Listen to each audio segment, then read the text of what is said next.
आज की जो वीडियो है वो है हमारी लाइन के ऊपर, जो कि ग्राफिक डिजाइन एलिमेंट की फर्स्ट क्लास की वीडियो है। और इस वीडियो में हम देखेंगे कि लाइन क्या होता है, इसकी क्या टाइप्स हैं, क्या स्टाइल्स हैं और इसके क्या क्या यूजेस हैं। और मैं इस वीडियो को डिटेल में शुरू करने से पहले एक चीज आपको बता दूं कि लाइंस की मदद से आप किसी भी चीज को, मतलब किसी को भी, तो किसी को 100 नहीं तो 99.9% तमाम चीजों को लाइंस की मदद से ही बना सकते हैं।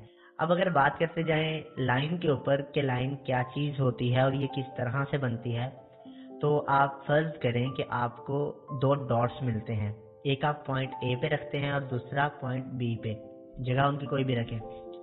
उन दोनों को अगर आपने कनेक्ट करना है तो कनेक्ट करने के बाद जो एट द एंड प्रोडक्ट निकल के आएगा वो होगी लाइन।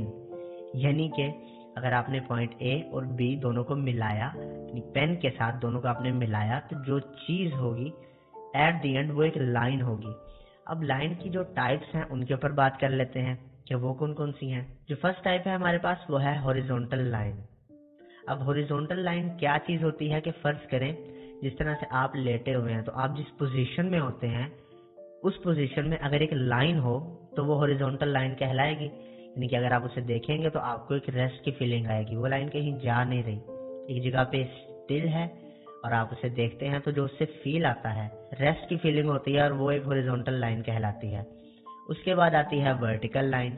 वर्टिकल लाइन आप फर्ज करें आप लेटे हुए थे पहले, अब आप उठ के खड़े हो गए हैं। जब आप खड़े होंगे उस पोजीशन में जो आपको लाइन नजर आएगी वो होगी वर्टिकल लाइन। लेटते टाइम आपकी पोजीशन और थी, अब आपकी पोजीशन और है, और इस पोजीशन में जो लाइन होती है वो वर्टिकल लाइन होती है। उसके बाद जो थर्ड लाइन है हमारे पास वो है डायगोनल लाइन। अब डायगोनल लाइन क्या होती है कि फर्ज करें कि आप भाग रहे हैं फुल स्पीड में, जितनी स्पीड से आप भाग सकते हैं, तो उस टाइम पे आपकी बॉडी की जो पोजीशन होगी उस पोजीशन में अगर एक लाइन हो तो उस लाइन को हम डायगोनल लाइन कहते हैं।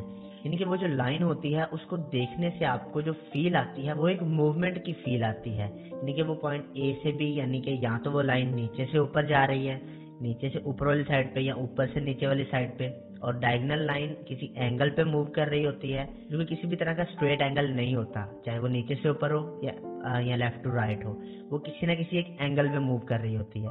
तो इस लाइन को हम कहेंगे डायगोनल लाइन। अब इसके बाद जो लाइन है वो है zigzag line. Zigzag line diagonal line से ही बनती है, जिस तरह की आप देख सकते हैं, और ये जिगजैग तो आपने पहले भी कई जगह पे इस लाइन को देखा होगा।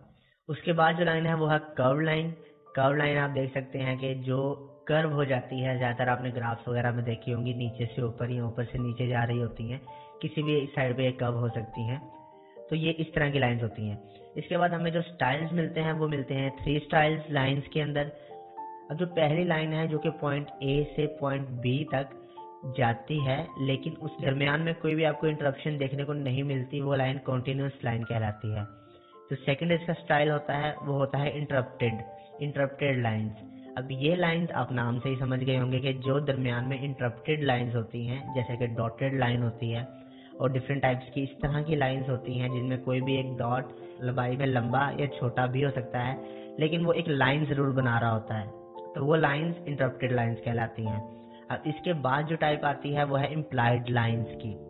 नाम से ही आपको इस चीज का पता चल गया होगा कि जरूरी तो नहीं है कि वो लाइन आप वहां पे मौजूद हो, लेकिन देखने में आपको वो लाइन वहां पे नजर आती है। अब इन सब लाइंस को समझते हैं एग्जांपल्स के जरिए। मुझे उम्मीद है कि जो इम्प्लाइड लाइंस है ना, इसका कॉन्सेप्ट थोड़ा क्लियर करना पड़ेगा। एग्जांपल्स में देखते हैं कि ये क्या चीज है। तो यहाँ पे जो फर्स्ट एग्जांपल है हमारे पास वो है एक न्यूज़पेपर की। तो पहले हम इम्प्लाइड लाइन का ही कॉन्सेप्ट क्लियर करते हैं। यहाँ पे देखेंगे न्यूज़पेपर में यहाँ पे जो इमेज आपको नजर आ रही है बिल्कुल यही वाली। अब इसके जो बॉर्डर्स हैं वहां पे कोई लाइन है क्या? मुझे उम्मीद है कि यहाँ पे कोई लाइन बनाई तो नहीं गई, लेकिन यहाँ पे लाइन ना होने की वजह से हमें जो लाइन नजर आ रही है वो इम्प्लाइड लाइन कहलाती है। उसी तरह से आप अगर देखेंगे दो पैराग्राफ्स के अंदर जो भी जगह है, अब यहाँ पे इसी तरह आप नीचे देखें कि इमेज के नीचे जो टेक्स्ट लिखा हुआ है, टेक्स्ट और इमेज के दरमियान में एक तो इमेज की अपनी लाइन हमें नजर आ रही है, उसके अलावा दरमियान में एक और लाइन नजर आ रही है जो कि खाली स्पेस है, लेकिन वो भी एक लाइन है जो कि इम्प्लाइड लाइन है। उसके अलावा हम अभी दूसरे एग्जांपल को देखते हैं। तो यहाँ पे आपको एक यूआई मिल रहा है एक ऐप का, यहाँ पे भी आपको सारी की सारी लाइंस ही मिल रही हैं। आप फर्स्ट पे देखें, यहाँ पे जो आपको 3 रेक्टेंगल्स नज़र आ रहे हैं बहुत ही स्मूथ से, इनको भी आप एज अ लाइन ही परसीव करेंगे। एक चीज़ मैं और क्लियर करता जाऊँ कि लाइंस किसी भी विड्थ किसी भी लेंथ में हो सकती हैं, कि आपको शेप्स नज़र आ रही हैं जिनको मैं लाइंस कह रहा हूँ, बेसिकली वो हैं तो शेप्स ही, लेकिन शेप्स बनती किस तरह से हैं? ऑब्वियसली लाइंस को यूज़ करके। तो हम अभी शेप के ऊपर बात नहीं कर रहे, अभी हम लाइंस के ऊपर बात कर रहे हैं। तो ये भी लाइंस ही हैं जो कि मोटाई में विड्थ में थोड़ी सी ज़्यादा हैं। तो इन शेप्स को भी हम इसी तरह से देखेंगे कि इनके अंदर भी अगर लाइंस यूज़ होती हैं तो वो किस तरह से होती हैं। तो जिस तरह कि अभी आप देख सकते हैं कि नीचे जो आपको 3 एप्स नज़र आ रही हैं, इनके दरमियान जो डिवीजन की गई है सेक्शंस के, वो भी लाइंस ही हैं। इसके अलावा यहाँ पे आपको अगले एग्जांपल में देखें तो सर्कल्स नज़र आ रहे होंगे। अब ये जो सर्कल्स हैं, एलिप्सिस हैं, ये भी लाइन से ही बनी हैं। और किस लाइन से? बिल्कुल कर्व्ड लाइन से। अब इसके बाद नीचे देखें हॉरिजॉन्टल लाइन उसी तरह से, उसके बाद नीचे भी हॉरिजॉन्टल लाइंस हैं 3, और शेप भी लाइंस के साथ ही बनी है, और अंदर जो सर्कल है हमारे पास वो भी लाइन के साथ ही बना है। और इसके बाद अगले सेक्शन में देखते हैं, यहाँ पे भी आप ऊपर देखें उसी तरह से सर्कल्स हैं जो कि लाइन से बने हैं, नीचे इम्प्लाइड लाइन है जिस तरह के पहले वाले भी थी। मतलब यहाँ पे कोई लाइन लगाई नहीं गई, लेकिन ऊपर कलर चेंज होने की वजह से और नीचे कलर चेंज होने की वजह से जो लाइन हमें नज़र आ रही है वो इम्प्लाइड लाइन है। अब इसके अलावा नीचे भी सब चीज़ें फिलहाल लाइंस के साथ ही बनी हुई हैं। यहाँ पे भी ईच एंड एवरीथिंग लाइन के साथ बनी हुई है, आप देख सकते हैं। उसके बाद जो तीसरी एग्जांपल है हमारे पास वो है एक कैमरा की। कैमरे के अंदर भी आप देखें तमाम लाइंस, इसके अंदर तमाम लाइंस मौजूद हैं सिवाय जिगजैग लाइन के। यहाँ पे आपको कर्व लाइंस भी देखने को मिलती हैं, हॉरिजॉन्टल भी, वर्टिकल भी, डायगोनल भी, और उसके अलावा स्टाइल्स में आपको बिल्कुल कंटिन्यूस लाइंस हैं, यहाँ पे सारी इंटरप्टेड नहीं है।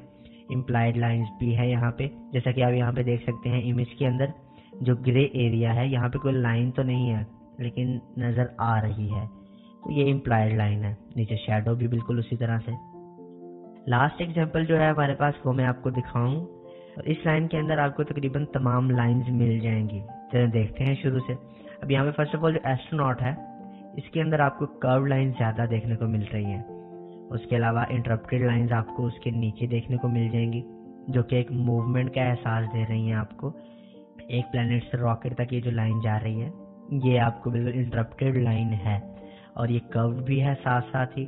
और उसके अलावा आप यहाँ पे रॉकेट की बैक पे देखें, बैक पे ये जो फायर है, फायर के अगर आप देखें तो ये भी थोड़ी बहुत इसकी प्रॉपर्टीज जिगजैग लाइन की तरह से ही है, यानी कि ये जिगजैग इस तरह से है, यानी कि ये जिगजैग लाइन है। अगर आप ध्यान से देखें यहाँ पे आग है, उसके शुरू का जो एरिया है वो एक कर्व्ड लाइन है। उसके अलावा इम्प्लाइड लाइन भी यहाँ पे आपको देखने को मिल सकती है, जिस तरह के आप यहाँ पे क्लाउड देखें, क्लाउड के ऊपर जहाँ पे कलर चेंज है वहाँ पे कोई लाइन नहीं है, लेकिन वो कलर चेंज होने की वजह से वहाँ पे जो लाइंस मौजूद हैं वो है इम्प्लाइड लाइंस।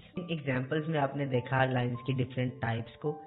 एक और चीज़ मैं आपको बताता चलूँ कि जो लाइंस है ना वो इम्प्लाइड लाइंस खास तौर पे किस तरह से बनती हैं।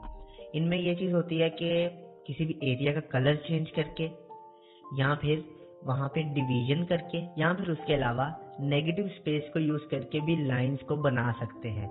नेगेटिव स्पेस आपको न्यूज़पेपर के अंदर पैराग्राफ में जो जगह थी वो एक नेगेटिव स्पेस थी, लेकिन हमने उसको as a implied line perceive किया। उसके अलावा जो अंदर और भी इतनी सारी लाइन जो मैंने आपको दिखाई, और बाकी हर किस्म की लाइन आपको देखने को मिली। कोई क्वेश्चन है, कोई चीज़ पूछनी है तो ज़रूर बताइएगा।